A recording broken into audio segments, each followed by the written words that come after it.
चुनाव में आप सभी का स्वागत है। मैं हूं सुमित। हफ्ते का पहला कारोबारी सत्र भारतीय बाजारों में तो आज दो तरह से मार्केट देखे। पहला एक मार्केट जिसमें आईटी इन्वॉल्व होगा तो प्रेशर रहा, एक आईटी इसमें आईटी नहीं इन्वॉल्व करेंगे तो ठीक रहा, क्योंकि आज निफ्टी बैंक तेजी में रहा, मिड कैप में खरीदारी थी, स्मॉल कैप हरे निशान था।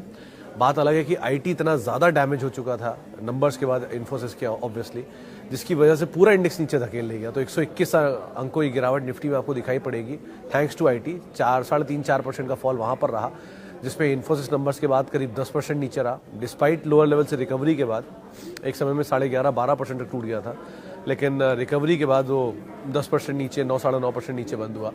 टीसीएस करीब 2-2.5% नीचे बंद हुआ, वहाँ पर भी रिकवरी आई लोअर लेवल से। एक समय पर 3,000 रुपये के जोन से पहुँचा था, वहाँ से रिकवरी के बाद 3100 के ऊपर जाके बंद होता हुआ दिखाई पड़ा।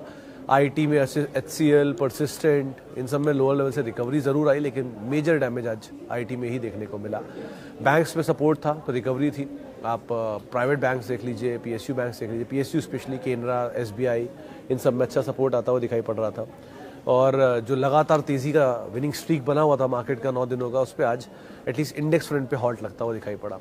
कैश मार्केट में खरीदारी थी। एफ&ओ में ब्रॉडर मार्केट्स तेज़ी में दिखेंगे आपको, क्योंकि ब्रॉडर मार्केट्स में उतना फॉल नहीं था।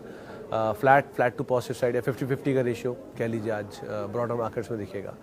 बाइंग थी आज मेटल में, बाइंग थी ऑटो में, बाइंग थी कैश मार्केट के स्टॉक्स में, यानी कि मिड कैप स्मॉल कैप में, एनबीएफसीज में सिलेक्टिव जो कि तेज़ी में कामकाज कर रहे थे।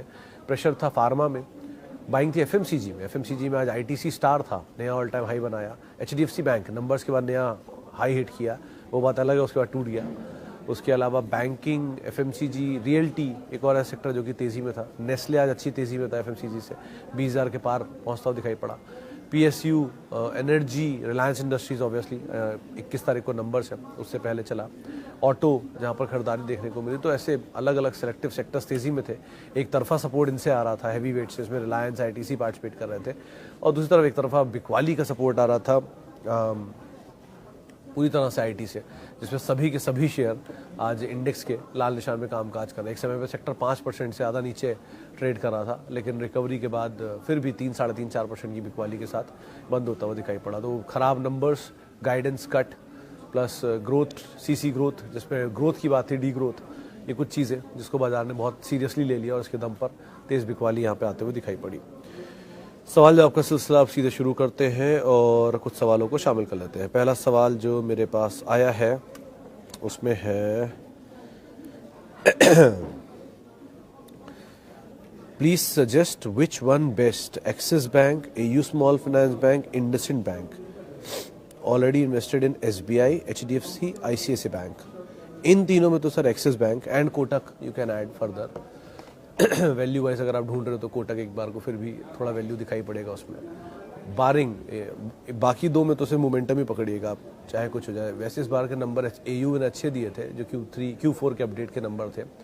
एचडीएफसी बैंक के नंबर इतने ख़राब नहीं थे, नंबर्स अच्छे थे, फ्लैट थे, बट ऑब्वियसली बात है इतने बड़े बेस के सामने अगर एनपीए का जो नंबर आ रहा है वो बहुत नेग्लिजिबल ही कहेंगे, लेकिन फिर भी नंबर थोड़े वीक थे वाई बेसिस पर। ब्रोकरेज हाउसेस ने कोई थम्स डाउन नहीं दिया, उनकी तरफ से 2200 के टारगेट्स थे, कुछ ब्रोकरेज हाउसेस के, कुछ के 1900 के टारगेट्स थे, और अगेन 1700 रुपये ऑलरेडी एचडीएफसी बैंक खड़ा है, वो भी तब जबकि अच्छा चल के नया साल का हाई बना रहा है। जैसे इन्फोसिस टूटते साल के लो पे आया, एचडीएफसी बनाते तेज़ी में नया हाई बनाया, उसके बाद उसने नया हाई बनाया। तो नंबर्स तो इन टोटल इतने ख़राब नहीं है, बट आप टाइम दे सकते हैं तो ये कोई अच्छे नाम है जिस पे आप फोकस कर सकते हो। लेकिन कोई भी नंबर या कोई भी पोजीशन, कोई भी नया शेयर एडिशन के मूड में हो आप, तो एक बार कोई नंबर्स को ज़रूर देख लेना इस बार के, क्योंकि नंबर्स के बाद शायद अच्छे मौके मिले। जैसे इन्फोसिस था आज, नंबर्स के बाद 10% टूट गया, या टीसीएस था, नंबर्स के बाद 6% नीचे आ चुका है। सो लाइकवाइज आप कॉल लेना, कोई भी कॉल लेने से पहले एक बारी नंबर्स को ज़रूर मेंशन कर देख लेना, ब्रोकरेज हाउसेस देख लेना, और प्लस क्या कमेंट्री आ रही है इस पार्ट को क्रूशली वॉच करना। Okay, right level to enter Infosys, मुझे लग रहा था सवाल आना ही चाहिए आज। त्रिकाश सर, अभी कुछ जानकारों से बात तो हुई है मेरी, जो ये बात कह रहे हैं कि एटलीस्ट डाउन साइड लिमिटेड है, अप साइड तो नहीं पता कितना होगा, वो कहाँ आएगा, कब आएगा, कुछ नहीं जानते, ये सब तो अनसर्टेन चीज़ें, but down side at least limited है। अभी वो डेटा मैंने कल किया था और मैंने मंगवाया भी था, शायद आ भी गया वो मेरे पास, कि इन्फोसिस के पिछले 1 2 3 4 5 साल के नंबर मैं देख रहा हूँ, मेरे सामने अभी खुले हुए हैं 5 साल के क्वार्टरली नंबर्स के दिन इन्फोसिस के भाव। तो अगर आज चौथा क्वार्टर ही लेके चलूँ तो चौथा क्वार्टर आज से 4 साल पहले FY19 में था 750, FY20 में था 650, FY21 में था 1361, FY22 में था 1750 और आज है 1257।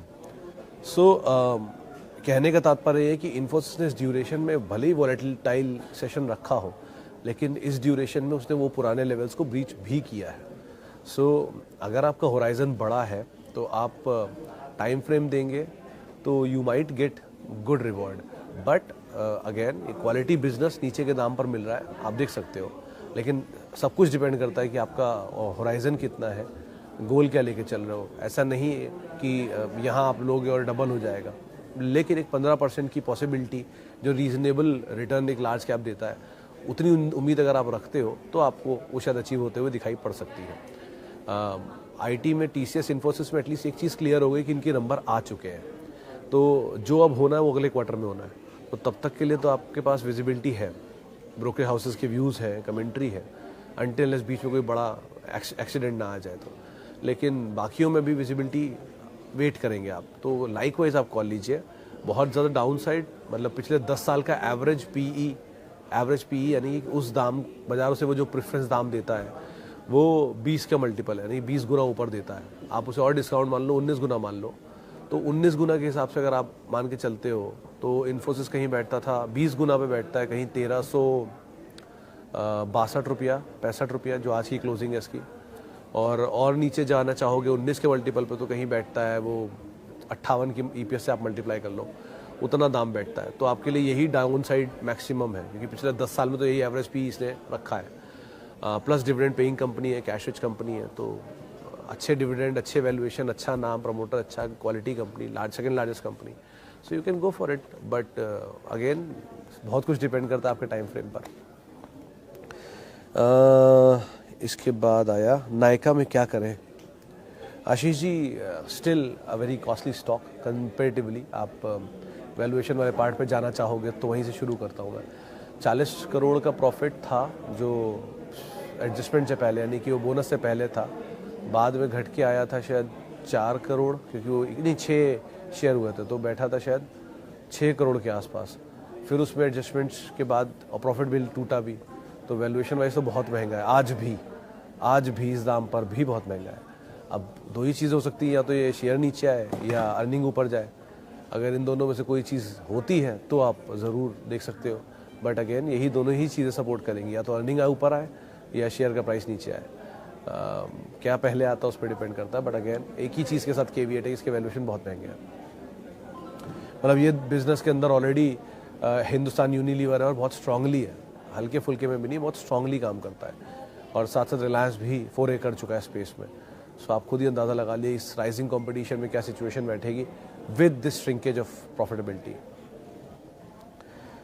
ओह, इसके बाद आती है बात इन्फोसिस पे हो गई, LTTS and LTIM would be better दोनों में, बट अगेन दोनों के केस में पहले अर्निंग्स देख लीजिए, फिर आप